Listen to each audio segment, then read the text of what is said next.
Friends, welcome to Kavitha சமையலறை. இன்றைக்கி நம்ம பார்க்க போகிற ஸ்பெஷல் ரெசிபி நல்ல சுவையான தயிர் சாதம். ரெஸ்டாரண்ட் ஸ்டைல் தயிர் சாதம். வாயில் வச்ச உடனே வெண்ணெய் மாதிரி கரைஞ்சு போகிற ஒரு க்ரீமியான தயிர் சாதம் எப்படி பண்ணுறதுன்னு பார்க்கலாங்க. அதாவது தயிர் சாதம் நம்ம கிளறி வச்சோம்னா ஒரு 4-5 மணி நேரம் கழித்து சாப்பிடும்போதும் தயிர் சாதம் அதிகம் புளிப்பில்லாமல் இருக்கணும், நல்லா வெண்ணெய் மாதிரி க்ரீமியாக இருக்கணும். அதுவும் நல்ல ஒரு தாளிப்பு சேர்த்த தயிர் சாதம் எல்லாருக்குமே ரொம்ப ஃபேவரட்டாக இருக்கும். ரொம்ப ஒரு கம்ஃபர்டபுளான உணவும் கூடங்க.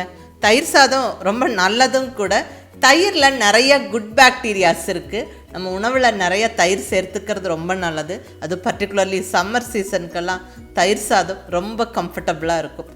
அதுவும் இந்த மாதிரி நீங்கள் ஒரு தடவை செஞ்சு பார்த்தீங்கன்னா கண்டிப்பாக திரும்ப திரும்ப செய்வீங்க. இது ஒரு அருமையான லஞ்ச் பாக்ஸ் ரெசிபி. வாங்க ரெசிபி எப்படின்னு பார்க்கலாம். இப்போ ஃபஸ்ட்டு ஸ்டெப்பாக நம்ம ரைஸை குக் பண்ணி எடுத்துடலாங்க. இங்கே 1 டம்ளர் அளவுக்கு பார்பாயில்டு பொன்னி ரைஸ் எடுத்துருக்குறேன். அதாவது டெய்லி வீட்டில் சாதம் வைக்கிறதுக்கு யூஸ் பண்ணக்கூடிய புழுங்கல் அரிசி 1 கப்பு. இதை நல்ல ஒரு 2-3 வாட்டி கழுவிடலாம். இப்போ கழுவின அரிசியை குக்கரில் சேர்த்தாச்சு. இப்போ ரைஸ் வேக வைக்கிறதுக்கு தண்ணி சேர்த்துடலாங்க. 1 டம்ளர் ரைஸுக்கு 3.5 டம்ளர் தண்ணி சேர்த்துக்கிறேங்க. நல்லா குழைவாக ரைஸை வேக வைக்கணும். ஸோ 3.5 டம்ளர் தண்ணி சேர்த்தாச்சு. கூடவே ஒரு 1/4 கப் அளவுக்கு பால் சேர்த்துக்கிறேன். இந்த பால் எதுக்காக சேர்க்குறோன்னா, இந்த சாதம் நம்ம பர்டிகுலர்லி தயிர் சாதம் செய்கிறக்கு வேண்டி மட்டும்தான் இப்போ வேக வைக்கிறோம். இதில் பால் சேர்க்கும்போது நல்ல ஒரு ஃப்ளேவர்ஃபுல்லாக இருக்கும். அதே சமயம் நல்லா சாதம் வெள்ளை வெள்ளையர்னு இருக்குங்க. இப்போ நல்லா தண்ணி பாலெல்லாம் சேர்த்தாச்சு. குக்கரை க்ளோஸ் பண்ணி நல்லா டைட்டாக மூடியை போட்டு விட்டு வெயிட் வச்சு விட்டு ஒரு 5 விசிலுக்கு வேக வச்சு எடுப்போம். சாதம் நல்ல குழைவாக வெந்து பர்ஃபெக்டாக இருக்குங்க. ஸோ நல்ல விசில் அந்த ஸ்டீம் ப்ரெஷர்லாம் போகிற வரைக்கும் வெயிட் பண்ணுவோம். இப்போ 5 விசில் அந்த ஸ்டீம் ப்ரெஷர்லாம் போயிடுச்சு. இப்போ நம்ம குக்கரை ஓப்பன் பண்ணுறோம். பர்ஃபெக்டாக ரைஸ் வெந்திருக்கு. இப்போ சாதத்துக்கு தேவையான உப்பு சேர்த்துடலாங்க. தேவையான அளவு உப்பு சேர்த்தாச்சுங்க. இப்போ ஒரு மரக்கரண்டி வச்சு நல்லா கிளறி கொடுப்போம். இப்படி சூடாக இருக்கும்போது கிளறும்போது நம்மளுக்கு சாதம் நல்லா குழைவாக வரும். பாருங்கள், நல்லா கஞ்சி மாதிரி குழைஞ்சிருச்சு. அவ்வளோதான், சாதம் ரெடி.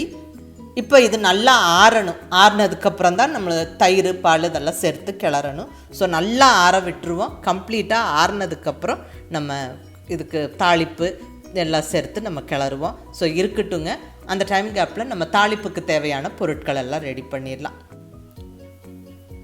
இப்போ நல்லா ஆறிடுச்சுங்க. சாதம் நல்லா ஆறி ரெடியாக இருக்குது. இப்போ நம்ம தயிர் பாலெல்லாம் சேர்த்துடலாம். நான் இங்கே ஒரு 250 ml பால் சேர்த்துக்கிறேன். இது காய்ச்சி ஆற வச்ச பால் சேர்த்தாச்சு. இது கூட தயிர் சேர்த்துக்கலாம்.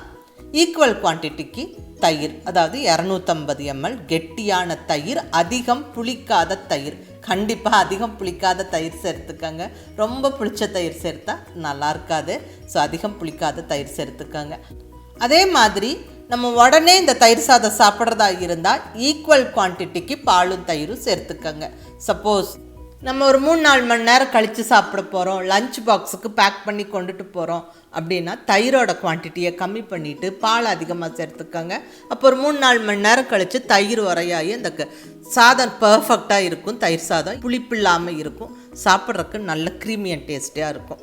இப்போ தயிர் பாலெல்லாம் சேர்த்து நல்லா கலந்தாச்சு. நான் இன்னும் கூட கொஞ்சம் பால் சேர்த்துக்கிறேங்க. இன்னொரு சின்ன டம்ளர் அளவுக்கு பால் சேர்த்தாச்சு. காய்ச்சி ஆற வச்ச பால் எல்லாம் நல்லா கலந்து விட்டுரும். பாருங்கள், நல்ல குழைவான தயிர் சாதம் ரெடி. இது இன்னும் நல்லா ரெஸ்டாரண்ட் ஸ்டைலில் க்ரீமி ஆக்கிறதுக்கு கொஞ்சம் வெண்ணெய் சேர்த்துக்கலாங்க. 1 டேபிள் ஸ்பூன் அளவுக்கு வெண்ணெய். இது ஆப்ஷனல். நீங்கள் வேணுன்னா சேர்த்துக்கங்க, இல்லைன்னா ஸ்கிப் பண்ணிக்கலாம். இந்த வெண்ணெய் சேர்க்கும்போது டேஸ்ட் இன்னும் கூடுதலாகும். நல்ல க்ரீமி அண்ட் டேஸ்ட்டாக இருக்கும். அது உங்கள் விருப்பம். இப்போ வெண்ணெய் சேர்த்து நல்லா கலந்தாச்சு. ஸோ பர்ஃபெக்டான தயிர் சாதம் ரெடி. இப்போ ஒரு அருமையான தாளிப்பு சேர்த்துடலாங்க. இப்போ தாளிப்புக்கு தேவையான பொருட்கள் என்னென்னு பார்த்துடலாம். தாளிப்புக்கு நம்ம இஞ்சி சேர்த்து இந்த தயிர் சாதம் தாளித்த சூப்பராக. இங்கே நான் மா இஞ்சி சேர்த்துக்கிறேன். இது மா இஞ்சியை இங்கிலீஷில் ஒயிட் டர்மரிக்கும்பாங்க. அதாவது நல்ல ஒரு மாங்காய் வாசனை உள்ள இஞ்சி. பட் மாங்காவோட புளிப்பு இருக்காது, இஞ்சியோட காரலும் அதிகமாக இருக்காது. ஒரு நல்ல ஒரு டேஸ்ட் இருக்கும். ரொம்ப நல்லதும் கூட. இதை நல்லா பொடியாக நறுக்கி போட்டு தயிர் சாதம், எலுமிச்சம்பழ சாதம்லாம் தாளித்தா அட்டகாசமாக இருக்குங்க. நீங்கள் அது ட்ரை பண்ணி பாருங்கள். ஸோ இந்த மா இஞ்சி இருந்தால் மா இஞ்சி போட்டு தாளிங்க. சப்போஸ் இல்லைன்னா ஒன்றும் பிரச்சனை இல்லை, நம்ம சாதா இஞ்சியை நல்ல பொடியாக நறுக்கி சேர்த்துக்கலாம். நான் இங்கே 2 இன்ச்சு சைஸ் உள்ள மா இஞ்சியை நல்ல பொடியாக நறுக்கி வச்சுருக்கிறேன். நல்ல ஒரு மாங்காய் வாசனையோட ரொம்ப நல்லாயிருக்கு. இதில் நிறைய மருத்துவ குணங்களும் இருக்குங்க, ரொம்ப நல்லதும் கூட. இந்த மாதிரிலாம் நம்ம மோர் தயிர் சாதத்துலலாம் சேர்த்துக்கிறது ரொம்ப நல்லதும் கூட. ஸோ நல்ல இஞ்சி ரெடி. இப்போ நம்ம தாளிக்க ஸ்டார்ட் பண்ணிடலாம். தாளிப்புக்கு தேவையான மற்ற பொருட்கள் எல்லாம் பார்த்துடலாங்க. இங்கே 1 ஸ்பூன் சமையல் எண்ணெய் எடுத்துருக்கிறேன். கூடவே 1 டீஸ்பூன் கடுகு உளுந்தம்பருப்பு, கொஞ்சமாக கருவேப்பிலை, கூடவே ஒரு 2-3 பச்சை மிளகாவை பொடியாக நறுக்கி வச்சாச்சு. வரமிளகாவும் தாளிப்புக்கு எடுத்துருக்கிறேன். நம்ம கட் பண்ணின மா இஞ்சி, ஃப்ரெஷ்ஷான கொத்தமல்லி இலையும் நல்ல பொடியாக நறுக்கி எடுத்து வச்சுருக்கிறேன். அப்புறம் பெருங்காயப்பொடி. இதெல்லாம் தாளிப்புக்கு.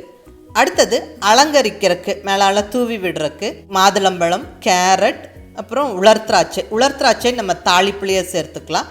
ட்ரை கிரேப்ஸுக்கு பதிலாக ஃப்ரெஷ் கிரேப்ஸும் சேர்க்கலாம். அது அப்படியே நம்ம தூவி விட்டுக்கலாம். இப்போ தாளிக்க ஸ்டார்ட் பண்ணிடலாங்க. இங்கே தாளிப்பு கரண்டியில் 1 ஸ்பூன் எண்ணெய் சேர்த்துக்கிறேன். கொஞ்சமாக எண்ணெய் சேர்த்தா போதும். இதில் 1 டீஸ்பூன் கடுகுளுந்தம்பருப்பு சேர்த்து நல்லா பொரிய விட்டுறலாம். கடுகுளுந்தம்பருப்பு நல்லா பொரிஞ்சதுக்கப்புறமா நல்ல ஒரு கொத்து ஃப்ரெஷ்ஷான கருவேப்பிலை, கூடவே வரமிளகாய் 3, பொடியாக நறுக்குன மா இஞ்சி. இந்த மா இஞ்சி இல்லைன்னா நீங்கள் சாதா இஞ்சியும் சேர்த்துக்கலாம், பட் இஞ்சி கட்டாயம் சேர்த்துக்கங்க. பொடியாக நறுக்குன்னு பச்சை மிளகாய் நல்லா வதக்கி விட்டுருவோம். இந்த ஆயிலில் நல்லா பொரிஞ்சு வரட்டும். இப்போ ஒரு 1/4 டீஸ்பூன் அளவுக்கு பெருங்காயப்பொடி சேர்த்துடலாங்க. நல்ல வாசனையாக இருக்கும், நல்லதும் கூட. பெருங்காயப்பொடியும் சேர்த்து நல்லா வதக்கி விட்டுறலாம். இஞ்சி பச்சை மிளகாலாம் நல்லா பொரிஞ்சிருச்சு. இப்போ ஃபைனலாக ட்ரை கிரேப்ஸை சேர்த்துடலாங்க. நல்லா 1 டேபிள் ஸ்பூன் அளவுக்கு ட்ரை கிரேப்ஸ் சேர்த்து அதுவும் நல்லா வறுத்து விட்டுருவோம். இந்த கிரேப்ஸ் நல்லா கொஞ்சம் உப்பலாகி வரட்டும்.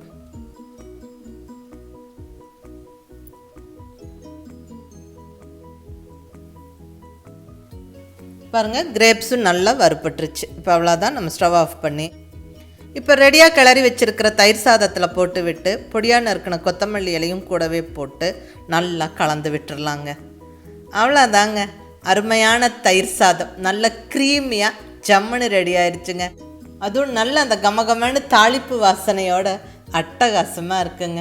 அருமையான தயிர் சாதம் ஜம்முன்னு ரெடி ஆயிடுச்சு. இது இப்போவே சாப்பிட்றதுக்கும் ரொம்ப நல்லாயிருக்கும். ஒரு 2 மணி நேரம் கழித்து சாப்பிட்டாலும் நம்மளுக்கு புளிப்பு இல்லாமல் அட்டகாசமாக இருக்குங்க. இன்னும் நீங்கள் லஞ்ச் பாக்ஸுக்கு எடுத்துகிட்டு போகிறதா இருந்தால் தயிரோட அளவு கொஞ்சம் கம்மி பண்ணிவிட்டு பால் அதிகமாக சேர்த்து கிளறிக்கோங்க. இப்போ அலங்கரிக்க மேலே மாதுளம்பழமும் துருவின கேரட்டும் தூவிடலாம். இந்த மாதுளம்பழம், துருவின கேரட் இதெல்லாம் இந்த தயிர் சாதத்தோடு சேர்த்து கலந்து சாப்பிடும்போது அட்டகாசமாக இருக்குங்க. ஸோ மிஸ் பண்ணாமல் அதுவும் சேர்த்துக்கங்க. லஞ்ச் பாக்ஸுக்கெல்லாம் இந்த மாதிரி தயிர் சாதம் கலந்து பேக் பண்ணி கொடுத்தா லஞ்ச் பாக்ஸு கண்டிப்பாக காலியாக வரும். அட்டகாசமாக இருக்கும். மிஸ் பண்ணாமல் ட்ரை பண்ணி பாருங்கள். ட்ரை பண்ணி பார்த்துட்டு உங்கள் ஃபீட்பேக் சொல்லுங்கள். பிடிச்சிருந்தால் லைக் பண்ணி ஷேர் பண்ணி கமெண்ட் பண்ணுங்கள். கவிதா சமையலறை சப்ஸ்கிரைப் பண்ணி என்னுடைய மற்ற ரெசிபிஸும் வீடியோஸும் பாருங்கள். தேங்க்யூ.